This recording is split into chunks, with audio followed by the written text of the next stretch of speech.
അയ്യോ നല്ല വിശപ്പുണ്ട്. സ്വർണി സ്വർണി വല്ലതും കഴിക്കാട്, ഞാനിരുന്നു. സരസമ്മ ചേച്ചി കുളിമുറിയിൽ ഒളിഞ്ഞു നോക്കിയ യുവാവ് അറസ്റ്റ്. ഇവനൊക്കെ വേറെ പണിയുണ്ട്. ഇവിടെ പോയി നോക്കാം.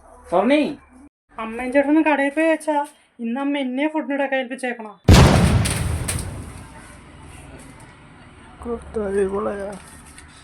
വേണ്ട മോളെ, അച്ഛൻ പുറത്തുനിന്ന് കഴിച്ചോളാം. അപ്പൊ ഇച്ചിരി ഞാനുണ്ടാക്കണ ഫുഡ് ഇഷ്ടമല്ലേ? ഈശ്വര, സെന്റ് തുടങ്ങി. പക്ഷെ വേണ്ടത് പറഞ്ഞാൽ അതും പ്രശ്നമാണ്. വേണോന്ന് പറഞ്ഞേക്കാം. ആ മോളെ, കഴിക്കാനെടുത്തോ.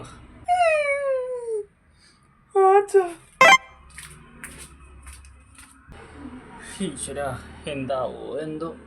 മനുഷ്യൻ, നിങ്ങളെന്താ ഇവിടെ വെറുതെ ഇരിക്കണം?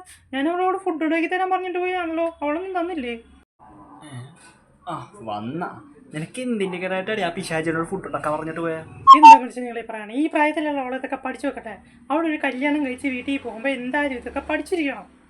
ആ പഠിക്കുന്നതൊക്കെ കൊള്ളാം, പക്ഷെ ഫുഡ് ഉണ്ടാക്കുന്നത് മാത്രം പഠിക്കാൻ പാടില്ല. അതെന്താ ചേട്ടാ നിങ്ങൾ അങ്ങനെ പറഞ്ഞു? ഒരു പ്രാവശ്യം ഞാൻ അവളുടെ അടുത്ത് ചെന്നിട്ട് മോളെ നിന്റെ കൈപ്പുണ്യം ഞാൻ ഒന്ന് കാണിട്ട് ഒന്ന് ഫുഡ് ഉണ്ടാക്കിക്കൊണ്ട് വാന്ന് പറഞ്ഞു. എന്നിട്ട് അവൾ നേരെ അടുക്കളയിൽ പോയി ഫുഡ് ഉണ്ടാക്കിക്കൊണ്ട് വന്ന്. എന്നിട്ട് ഞാനത് നല്ല മണമായിരുന്നു. ആ മണത്തോടെ ഞാനത് ആസ്വദിച്ച് കഴിച്ച് വായി വെച്ചതും പിന്നെ എന്തൊക്കെ സംഭവിച്ചെന്ന് എനിക്ക് പോലും അറിയത്തില്ല. അപ്പോൾ എനിക്ക് ഈ ഫുഡ് ചൊവയില്ല, ഞാനിത് എനിക്ക് വേണ്ടെന്ന് പറഞ്ഞപ്പോൾ തന്നെ അവിടെ വെച്ച്. അപ്പോഴേക്കും അവിടെ എന്നെ കത്തി അഞ്ച് ഭീഷണിപ്പെട്ടി ആ ഫുഡ് മൊത്തം കഴിപ്പിച്ച്. എൻ്റെ പൊന്ന്, ആ ദിവസം കക്കൂസി കാവിടിച്ച് കിടക്കേണ്ട അവസ്ഥയായിരുന്നു. അതൊക്കെ എനിക്ക് ഒരിക്കലും മറക്കാൻ പറ്റില്ല. അയ്യോ ചേട്ടാ, നിങ്ങൾ നേരത്തെ പറയണ്ടേ? കഴിക്കാം, വേറെന്ത് ചെയ്യാനാ. അയ്യോ, ഇനി ഇവിടെ നിന്ന് ഞാനും അച്ഛനെ പോലെ പാവിടിച്ച് കിടക്കേണ്ടി വരും. എസ്കേപ്പ് ആയേക്കാം. വരുന്നുണ്ട്. എടാ മോനെ, നീ എസ്കേപ്പ് ആയിട്ട് കാര്യമൊന്നുമില്ല. ഡേ അവള് വന്നി. മൂഞ്ചി.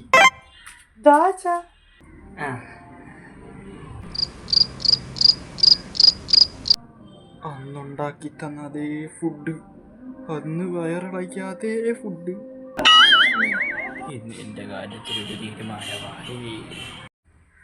നിങ്ങൾ രണ്ടുപേരും വന്നോ? നിങ്ങൾക്ക് ഇപ്പൊ ഫുഡ് ഞാൻ എടുത്തിട്ട് വരാവേ. എന്താ ചേട്ടാ, കഴിക്കുന്നില്ലേ? നിങ്ങളും മേടിച്ചിട്ട് വാ, നമുക്ക് ഒരുമിച്ച് കക്കൂസി പോയി. ചേട്ടാ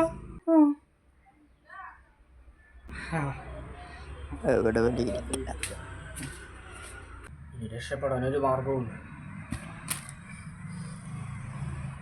എന്താ സ്വകാര? അവിടെ വണ്ടി പറഞ്ഞാ? ഞാനിപ്പോ വരാം മോളെ, ഞാനിപ്പോ പോയിട്ട് വരാമേ.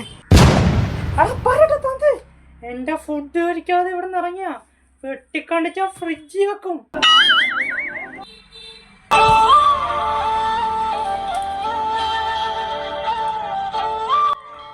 മനുഷ്യ,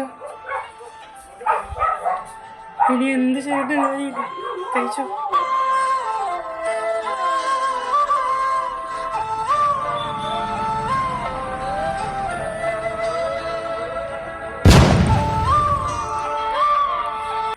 തുപ്പരുത്, തുപ്പേണ്ട തനി കൊണറിയും.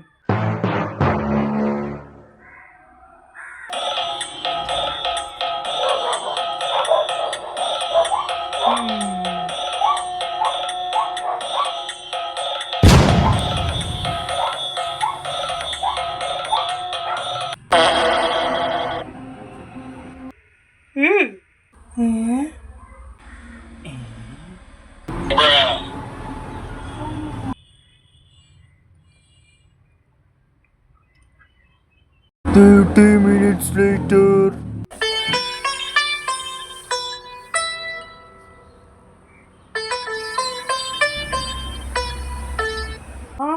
എല്ലാരും ഭക്ഷണമൊക്കെ കഴിച്ച് കിടന്നോ? അച്ഛാ, എങ്ങനെ ഉണ്ടായിരുന്നു എന്റെ ഫുഡ്?